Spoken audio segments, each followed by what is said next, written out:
บักชมาดดวงสุขาสมกรุปหนึ่งสมาคมมาตุสนิกชนมันมกันการวิธีบาดเจ็บคิดสัมเพบได้มุกบ่อตู้หัวเซียนซีในปีนี้อักชมาสมกรุปเป็นชื่อมาตุสนิกชนตุสนาคิดสัมเพบาดแต่สดายปีทัตตาผลิตทำอปุลกิสนีปีเปรงโดยมันได้ดำไปกัดมันทอยบาดพอปาปอได้สร้างแต่การล้างทลายเปรงอันตรเนี่ยเฮาพิญญาบ่อยื่นในขนมคิดสัมเพในปีนี้บาดคืออาดำบันเด็ดปรางจุลสา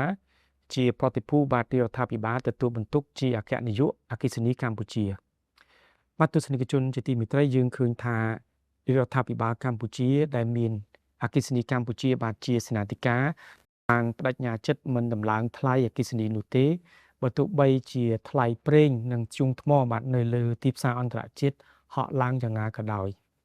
បាទប៉ុន្តែទោះយ៉ាងណាក៏ដោយយើងឃើញថាអគ្គិសនីកម្ពុជានឹងក៏បានជំរុញឲ្យប្រជាពលរដ្ឋបាទប្រើប្រាស់ធម្មពលអគ្គិសនីនឹងដោយការសន្សំសំចៃដើម្បីសេដ្ឋកិច្ចគ្រួសារនិងបរិស្ថានផងដែរហើយយើងឃើញថាការមិនតម្លាក់បាយអគ្គិសនីនេះគឺជាវិធានការដើម្បីកាត់បន្ថយបាទបន្ទុកចំណាយរបស់ប្រជាពលរដ្ឋដែលជាអតិថិជននិងរក្សាបាទទំនុកចិត្ត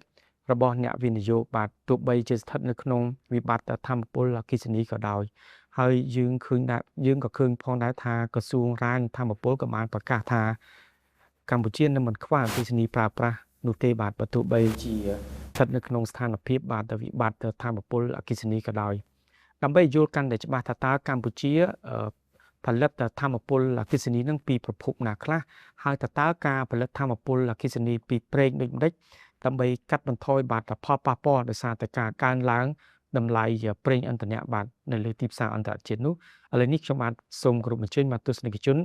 ទស្សនានៅកិច្ចសម្ភាសន៍របស់ខ្ញុំបាទជាមួយនឹងអាដាមបណ្ឌិតប្រាំងជលសាដូចតទៅបាទជំរាបសួរអាដាមបាទសូមអរគុណអាដាមបាទដែលបានអនុញ្ញាតដល់ទូរទស្សន៍ CNC បាទបានជួបសម្ភាសន៍អាដាមផ្ទាល់បាទអាដាមអាចបញ្យល់បញ្ជាក់បានទេថាតើកម្ពុជា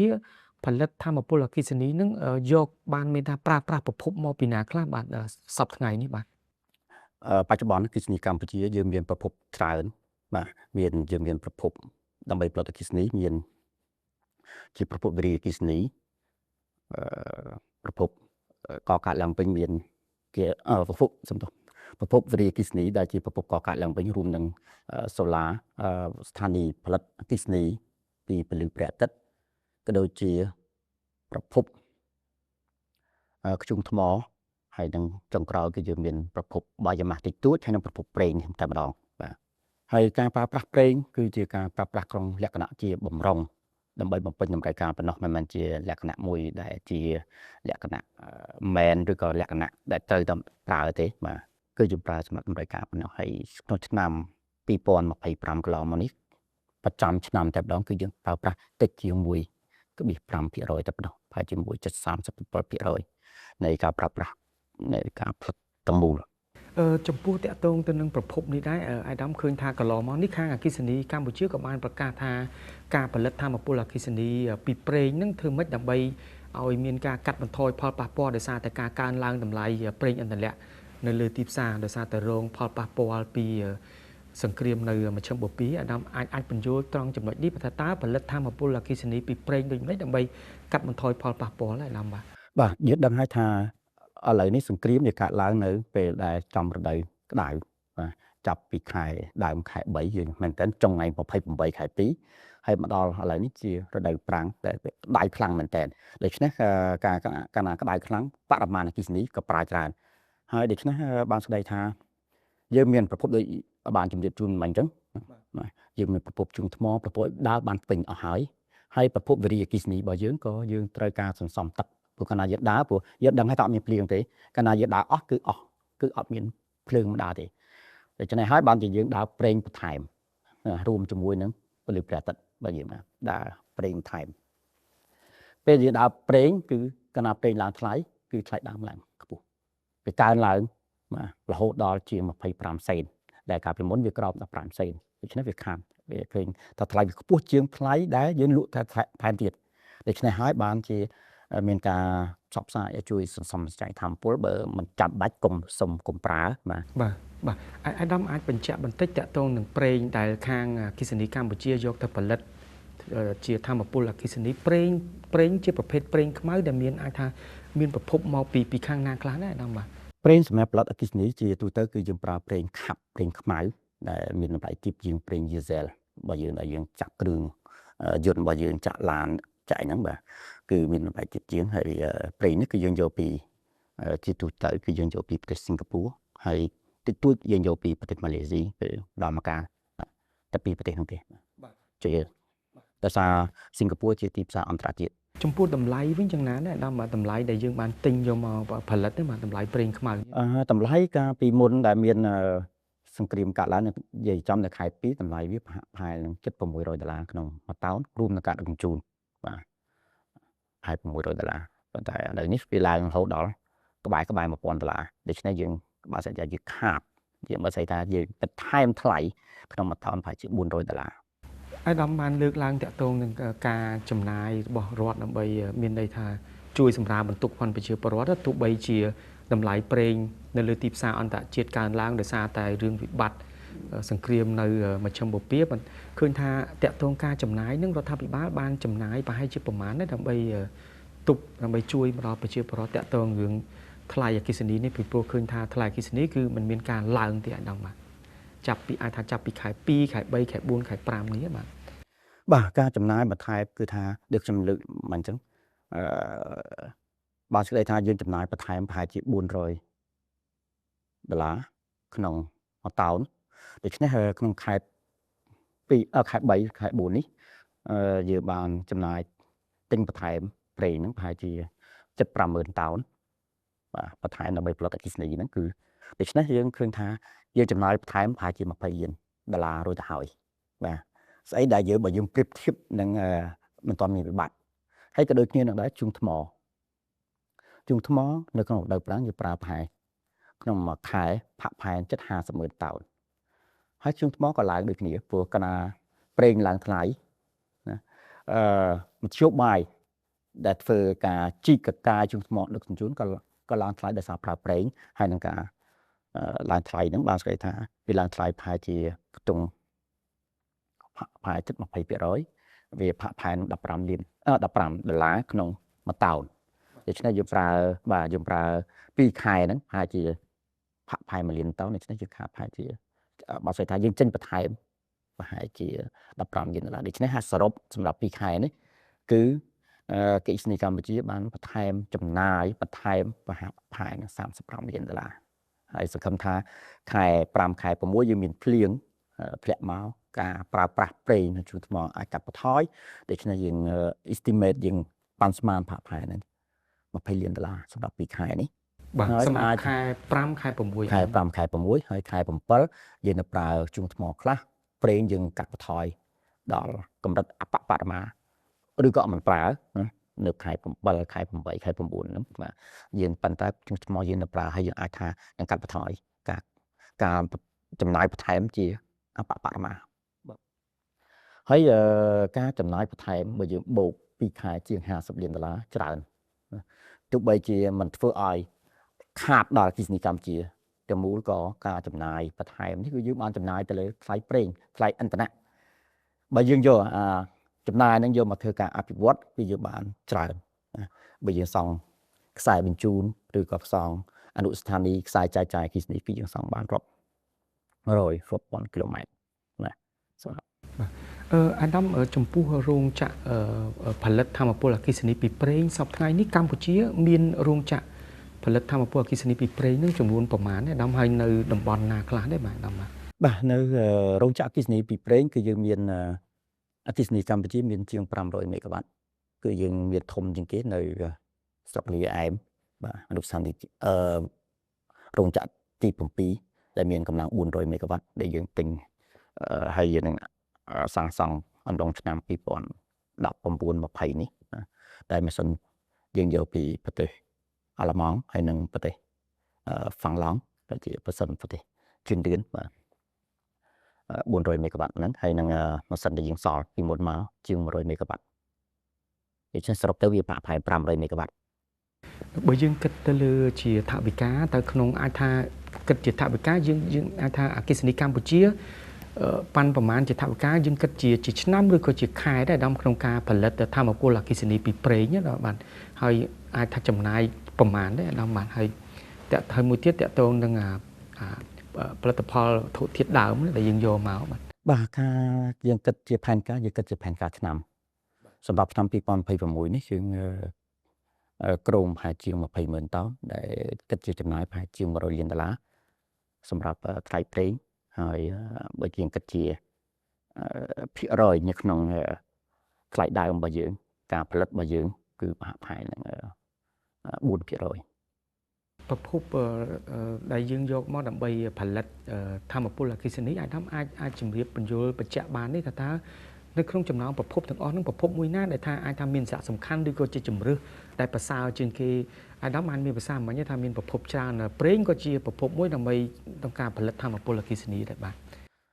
ប្រភពណាក៏សំខាន់ណាមិនអាចខ្វះប្រភពណាបានទេសូម្បីថាប្រេងក៏លក្ខណៈបំរុងក៏ពេលដែលយើងត្រូវការដូចជាខែក្នុងរដូវប្រាំងយើងត្រូវការចាំបាច់បាទយើងផលិតបាទសម្រាប់ឆ្នាំ2025របស់យើងឃើញថាការផលិតពីធ្យូងថ្មប្រហែលជា44%ការផលិតពីវារីអគ្គិសនីជាង40%ពីពលិព្រះអាទិត្យប្រហែលជិត 10% ហើយការនាំចូលពីប្រទេសជិតខាងប្រហែលនឹងជាង 5% បាទហើយជីវម៉ាស់តិចតួចយើងថាយកកាកអំពៅដុតកាកអំពៅហ្នឹងតិចតួចបាទដូច្នេះប្រភពដែលសំខាន់ផលិតហ្នឹងគឺថាធ្យូងថ្មហើយនឹងវារីអគ្គិសនីហើយនៅឆ្នាំ2026នេះយើងនឹងបង្កើន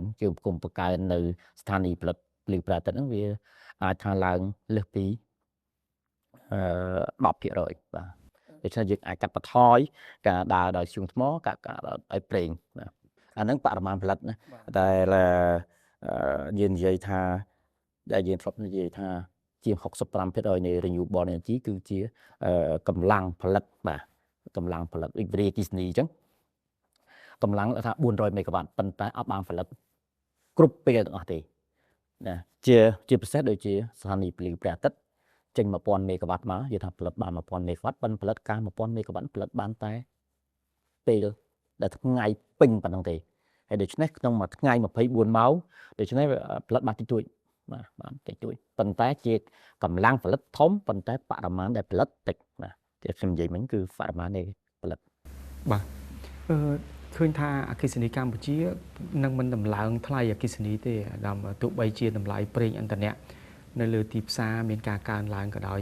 តាមរយៈឃើញថាប្រឡងមកមានធ្លាប់បានប្រកាសថាគឺវិធានការនេះគឺធ្វើឡើងគឺតាមរយៈការទម្លាក់ពន្ធនៅនឹងអាករណាបាទអាដាមអាចបញ្ជាក់ត្រង់ចំណុចទឹកបន្តិចបានទេតើប្រេងដែលនាំចូលនឹងអាចថាតាក់ទងនឹងពន្ធឬអាករយ៉ាងម៉េចដែរនេះទាំងពន្ធអាករទេព្រោះរាជរដ្ឋាភិបាលបានលើកលែងពន្ធនឹងអាករចាប់ពីខែសីហាឆ្នាំ2018មកម្លេះបាទស្អីថា8ឆ្នាំមកហើយគឺរដ្ឋអត់យកពន្ធអាករទេហើយសូមអរគុណដល់រាជរដ្ឋាភិបាលដែលបានដកពន្ធលើកលែងពន្ធបាទនឹងអាករសម្រាប់ការប្រេងខ្មៅនិងធ្យូងថ្មសម្រាប់ផលិតអគ្គិសនីហ្នឹងបាទអាដាមបាទឃើញថាមកទល់ពេលនេះតម្លៃអគ្គិសនីហ្នឹងគឺมันមានការឡើងទេអាដាមប៉ុន្តែក៏មានអតិថិជនជាអ្នកប្រើប្រាស់អគ្គិសនីមួយចំនួនហ្នឹងគាត់លើកឡើងថាថ្លៃអគ្គិសនីมันឡើងប៉ុន្តែការប្រើប្រាស់គីឡូអគ្គិសនីរបស់គាត់នៅក្នុងពេលនេះហាក់ដូចអ្នកខ្លះគាត់លើកឡើងថាដូចទៅជាមួយជា2អ្នកខ្លះឡើងទៅដល់ 50% បាទត្រង់ចំណុចហ្នឹងអាដាមយល់ឃើញយ៉ាងណាដែរឃើញមានអ្នកប្រើប្រាស់មួយចំនួនគាត់បានលើកឡើងបែបនេះអ្នកខ្លះគាត់បង្ហោះនៅលើបណ្ដាញសង្គមក៏មានដែរអញ្ចឹងបាទចំណុចនេះបាទខ្ញុំបានឃើញនៅក្នុងបណ្ដាញសង្គមខ្លះដែរហើយឃើញថាបងប្អូនអាចថាត្អូញត្អែថាឡើងគុណទាំងពីរចំពោះការប្រើប្រាស់ក្នុងរដូវប្រាំងនេះគឺมันអាចគុណទាំងពីរបានទេព្រោះយើងឃើញថានៅក្នុងវិក័យប័ត្ររបស់យើងក្នុងវិក័យប័ត្ររបស់យើងគឺយើងបង្ហាញគឺមានបង្ហាញដែលយើងឃើញចឹងគឺថាយើងមានបង្ហាញខ្សែគូបពីឆ្នាំទៅបាទស្អីថាពីឆ្នាំ2025ទៅឆ្នាំ2026ដូច្នេះគឺការឡើងគឺស្របគ្នាហើយអ្នកខ្លះចិត្តនៅខែ3ខែ4នេះគឺឡើងប្រហាក់ប្រហែលនឹងឆ្នាំទៅគឺអត់មានគុណនឹង2គុណ3អីដូចគាត់មានប្រសាសន៍ទេប៉ុន្តែគាត់ប្រៀបធៀបគាត់កាលណាគាត់ប្រៀបធៀបពីខែដល់តិចវាអាចឡើងបាទរឿងហ្នឹងវាអាចគុណនឹងវាអាចថាឡើងពី20ទៅ30% ជាធម្មតា កណ្ដាលយើងប្រើនៅរដូវក្តៅយើងបើកសិនតិចច្រើនយើងបើកទូទឹកកកច្រើនយើងបើកអញ្ចឹងឡើងគុណហើយវិធានការក៏យើងបានផ្សព្វផ្សាយហើយបានផ្សព្វផ្សាយច្រើនហើយបើគុណបើកន្លែងខ្លះដែលអាចថាឡើងគុណនឹង2គុណនឹង3គឺជាមានការបញ្ហាហើយគឺមិនការប្រើប្រាស់មិនប្រក្រតីការប្រើប្រាស់មិនប្រក្រតីគឺយើងអាចថាការប្រើប្រាស់ផ្ទៃក្នុងរបស់គាត់ជាភាគច្រើនហើយយើងគិសនីកម្ពុជាកណាលើកពី50%ទៅគឺគិសនីកម្ពុជាបានចុះបានពិនិត្យ verify បាទចូលថាផ្ទៀងផ្ទាត់ឡើងវិញបាទផ្ទៀងផ្ទាត់ឡើងវិញព្រោះយើងឥឡូវយើងប្រើ digital ហើយគាត់ថាឃើញថាលើស50%ទៅយើង set ទៅគេដូច្នេះយើងចុះទៅផ្ទៀងផ្ទាត់បើនេះlàការស្ទង់យើងត្រឹមត្រូវហើយគឺយើងចេញវិក័យប័ត្រដូច្នេះគាត់អាចបន្តវ៉ាហើយជួនកាលគាត់មិនបន្តវ៉ាឬក៏គាត់បញ្ជូនដណ្ដឹងមកគិសនីកម្ពុជាទេគាត់ផុសនៅលើបណ្ដាញសង្គមបាទដូចជាករណីនេះមួយដែលខ្ញុំឃើញគុណឡើងច្រើនដងបាទជាករណីមួយគឺឡើងត្រង់បងក៏ឡើងប្រើច្រើនដងហើយដល់ពេលយើងចុះទៅពិនិត្យជាមួយគាត់បាទយើងអានេះគាត់សរសេរសេដ្ឋកិច្ចធ្លាក់អគិសនីកម្ពុជាចាក់យកឈាមណាធ្លាប់តែអស់11ឬក៏12ម៉ឺនឥឡូវនេះជាង30ម៉ឺនបាទស្អីថាគុណចង់គុណ3ដងបាទណាហើយដល់ពេលយើងចុះទៅគឺយើងចុះទៅជួយពិនិត្យមើលគាត់គឺបញ្ហាគាត់គឺបញ្ហាឆ្លងភ្លើងខាងក្នុងឆ្លងភ្លើងដូចជាយើងបាយទៅយោបើទៅយោទឹកឬបាយទៅយោទឹកចឹងបាទស្អីថាយើងបាយទៅយោទឹកវាហូរចូលលូចូលក្នុងអីទៅហ្នឹងហើយវាឆ្លងភ្លើងវាចូលទៅអីទៅបាទហើយយើងក៏ជួយណែនាំគាត់ក្នុងការជួសជុលក្នុងការអីទៅហើយដល់ពេលគាត់ចេញមកគឺគាត់ចេញបន្ទាប់ពីយើងជួយមើលទៅគាត់ក៏ចេញ Facebook មួយអរគុណណាគាត់ថាក្រោយពីការពិនិត្យយ៉ាងយកចិត្តទុកដាក់របស់មន្ត្រីគិសនីឃើញថាមានការឆ្លងចរន្តទើបបណ្ដាឲ្យតម្លៃខុសគ្នាខុសធម្មតាសូមអរគុណខាងមន្ត្រីអគ្គិសនីដែលបានចុះមកទ្រពមិនទាន់ពេលវេលាប៉ុន្តែមុនហ្នឹងបានជេរយើងរួចហើយបានជេរបានរិះគន់បានជេរយើងរួចហើយបាទប៉ុន្តែអានេះជាការឡើងមួយមិនប្រក្រតីខ្ញុំសូមថាបងប្អូននៅពេលណាដែលមានបញ្ហាឬក៏ឃើញបញ្ហាមិនប្រក្រតីណាមួយសូមតាក់ទងមកអគ្គិសនីកម្ពុជាតាមលេខទូរស័ព្ទក្នុងស្កាយច្បាប់ណាបាទតាមឬក៏តាមបណ្ដាញសង្គមបាទអាដាមនៅក្នុងរដូវនេះអាដាមបានមានប្រសាសន៍ថាអតិថិជនខ្លះថាការប្រើប្រាស់ហ្នឹងអាចជាការប្រើប្រាស់មិនប្រក្រតីដែលធ្វើឲ្យថ្លៃអគ្គិសនីថ្លៃប្រើប្រាស់របស់គាត់ហ្នឹងមានការកើនឡើងអាដាមអាចបញ្ជាក់កន្លែងហ្នឹងបន្តិចថាតើការប្រើប្រាស់របៀបម៉េចដែលអាចថាជាការប្រើប្រាស់មិនប្រក្រតីដែលនាំឲ្យថ្លៃភ្លើងរបស់គាត់កើនឡើងបាទគីឡូភ្លើងគាត់កើនឡើងបាទការប្រើប្រាស់មិនប្រក្រតីខ្ញុំលើកឡើងមកអញ្ចឹងដោយសារបញ្ហាឆ្លងភ្លើងណាអានេះជាយូរម្ដងទេប៉ុន្តែជួនកាលគាត់ខែដូចករណីមួយដែល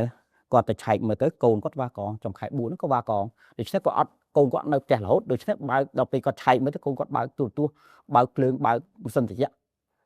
សឹងពេញតែមួយខែដូច្នេះធ្វើឲ្យការប្រើប្រាស់ភ្លើងហ្នឹងវាខុសពីប្រក្រតីដែលយើងថាខែរដូវ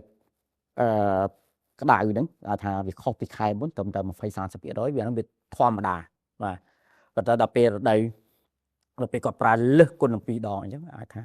វាជាការមួយមិនប្រក្រតីបាទស្អីថាយើងចុះត្រូវតែត្រួតពិនិត្យមើលណាគាត់ត្រូវតែត្រួតពិនិត្យមើលណាបាទដូច្នេះគាត់ត្រួតពិនិត្យទៅឃើញថាករណីមួយគឺករណីឆ្លងភ្លើងគឺគុណ3ទៅហើយបាទ